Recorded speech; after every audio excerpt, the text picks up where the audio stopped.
ગુજરાતભરમાં અત્યારે આપણે ઠેર ઠેર ઘણી બધી જગ્યા એવી છે કે ત્યાં જોઈ રહ્યા છે કે ગંદકીના મોટા મોટા ગંધ જામેલા છે અને પછી આ જ ગંદકીના કારણે જ્યારે અત્યારે ચોમાસાની ઋતુ ચાલી રહી છે તો લોકો બીમાર પણ પડી રહ્યા છે। પરંતુ અનેક એવા દ્રશ્યોની વચ્ચે આજે એ દ્રશ્ય સામે આવ્યા છે કે એમને જોઈને તમે પણ ક્યાંક હચમચી ઉઠશો અને તમને પણ એવું થશે કે જો આ જગ્યા ઉપર આપણે પિતૃ તર્પણ કરવા માટે જતા હોઈએ કે પછી નહાવા માટે કે પાપ ધોવા માટે જતા હોય તો એક વખત ચોક્કસથી વિચારવું પડશે। વાત કરવી છે આજે જૂનાગઢના દામોદર કુંડની। નમસ્કાર, આપ જોઈ રહ્યા છો નિર્ભય ન્યૂઝ અને હું છું આપની સાથે રિદ્ધિ। જૂનાગઢનું દામોદર કુંડ કે જ્યાં લોકો નહાવા માટે આવે છે, પોતાના પાપ ધોવા માટે આવે છે અને ખાસ કરીને પિતૃ તર્પણ માટે પણ આવે છે, પરંતુ અત્યારે પરિસ્થિતિ આ દામોદર કુંડની કંઈક એવી છે કે લોકો ત્યાં જતા પહેલા પણ 100 વખત વિચાર કરે છે અને કોઈકને પૂછીને જવું પડે છે કે આમનું ચરણામૃત લેવું કે પછી ના લેવું। હવે જ્યારે આ ઘટના સામે આવી છે, આ મામલો સામે આવ્યો છે અને લોકો માંગ કરી રહ્યા છે કે જે આ દામોદર કુંડ છે તેમને સ્વચ્છ કરવામાં આવે। પવિત્ર દામોદર કુંડમાં ગંદકીના ઢગ અને ગંદા પાણીમાં સ્નાન કરવા પદાધિકારીઓને કોંગ્રેસે આહવાન આપ્યું છે।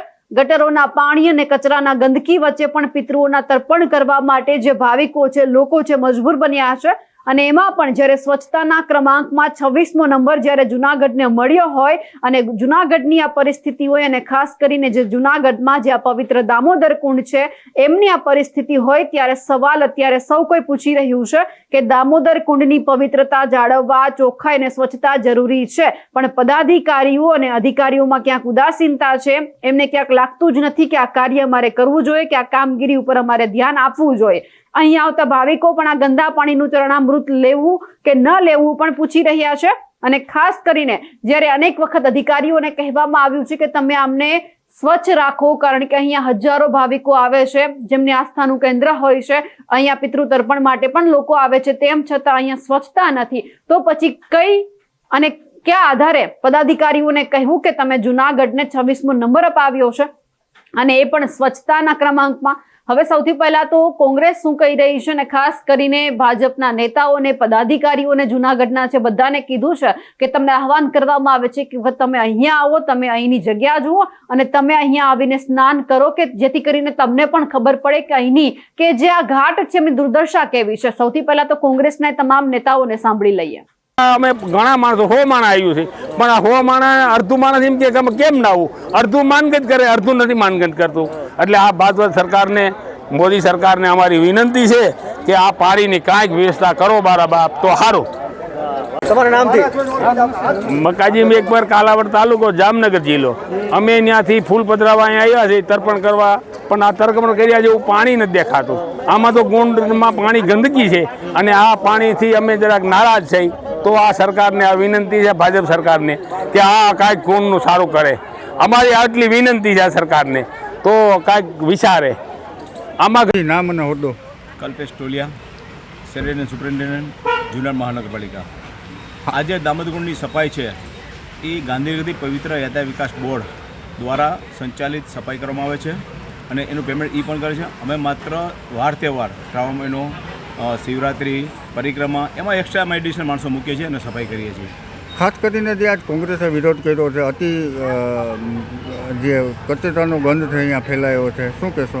ને એવું છે જે મોબાઈલ જે ટોયલેટ છે એ ટોયલેટ ટાઈમ અમે એક સફાઈ કામદાર રાખ્યો હતો, 8 થી 12 અને 2 થી 6, 8 કલાક માણસ લઈ શકે, પણ આ લોકો 1 વાગે પહોંચ્યા એટલે બપોર બંધ હોય, 12 થી 2 માણસ ડ્રાઈવર જમા તો પણ આ શ્રાવણ મહિને ધ્યાને રાખીને અમે 12 કલાક એટલે સવારે 7 થી 3 અને 3 થી 10 એમ 2 માણસ મૂકી દીધા છે। ભવનાથમાં મૂક્યા છે, અહીંયા પણ મૂક્યા છે, જેથી ટોયલેટ બંધ ન રહે અને વાર તહેવારમાં મૂકીએ છીએ, દરરોજ મૂકતા નથી માણસોને। મારું નામ અશરફભાઈ થઈમ છે। જૂનાગઢ મહાનગરપાલિકાના અંદર ઘણા વર્ષોથી કોર્પોરેટર પદે હું મારી સેવા બજાવું છું।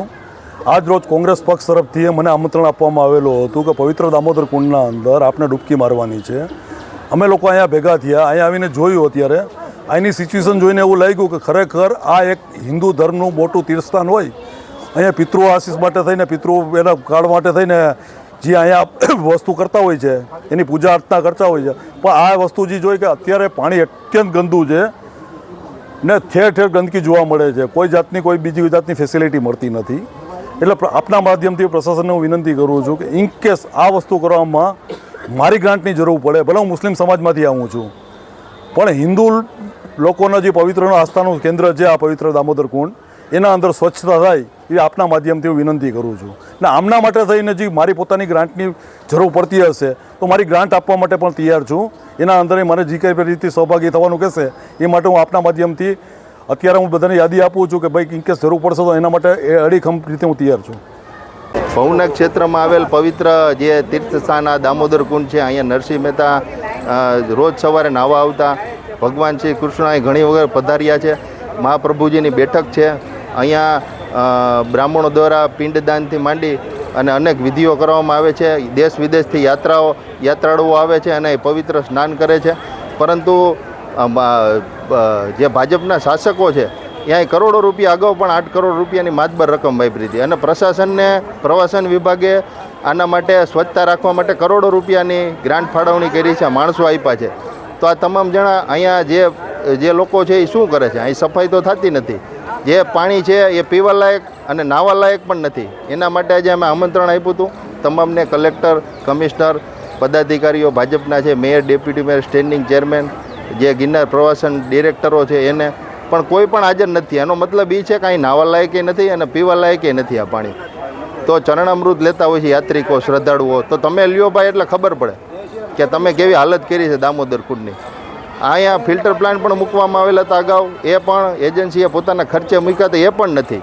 અહીંયા 8 કરોડ રૂપિયાના ખર્ચે સુવિધાઓ ઊભી કરી હતી, એ પણ અત્યારે આપણે જોઈએ કે કેવી હાલત થઈ ગઈ છે.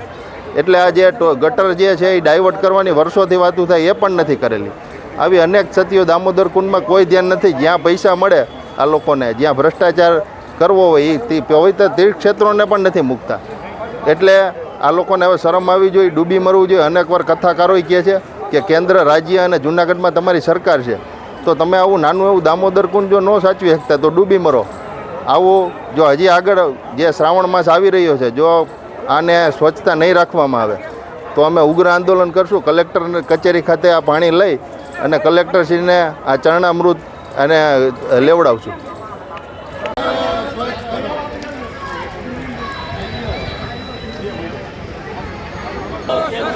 દામોદર કુંડને સ્વચ્છ કરો, દામોદર કુંડને સ્વચ્છ કરો, દામોદર કુંડને ભૂટા